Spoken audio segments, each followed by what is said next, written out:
Diane Clement, and I'm going to tell you guys a little bit about my journey to the Ironman, Ironman Cozumel, 2011 in Mexico. It was 2007, I was in Brazil, and I remember the first time I ever heard what an Ironman was. I was sitting on a couch, and my exact words were, I could never do that. Primarily because of the swim. 2 years earlier, I had done my second Olympic distance triathlon in Colombia, and I suffered a great panic in the water, and I literally thought I was going to drown. So I quit doing triathlons at that point, and I didn't pick up for another 5 years actually. So I was living in Colombia, I moved to Brazil, and a couple years later I got interested in doing Xterra races, and an Xterra is a off-road triathlon which involves a swim.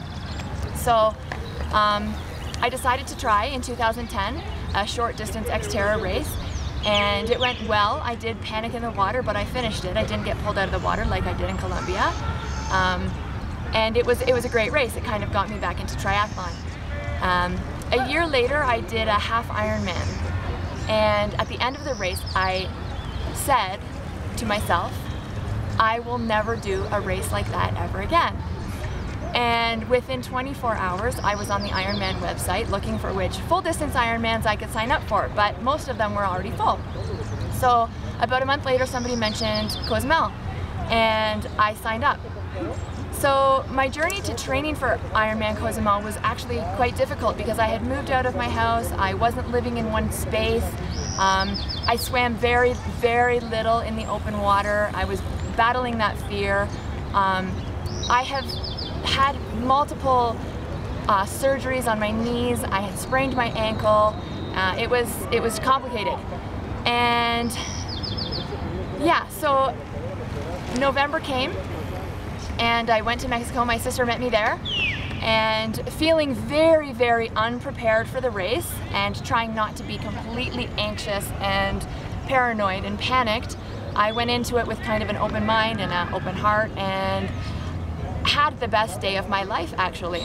The swim was incredible. The water in Cozumel is clear, pristine, it was well marked, there was divers at the buoys. So I felt very safe. I got out of the water extremely excited that I had finished the swim and not panicked.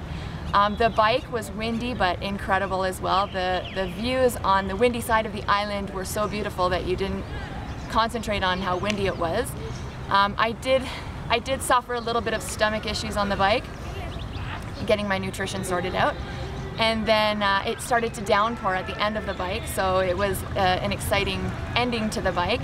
And then the run was flat and fast, and one of the best parts of Ironman Cozumel was the spirit of the people on the island. There was so many people out cheering the whole day, which made it really fun. And I finished the race in 12:56, having had the best day of my life, and ended up meeting somebody at the finish line. So what I've learned is never say never.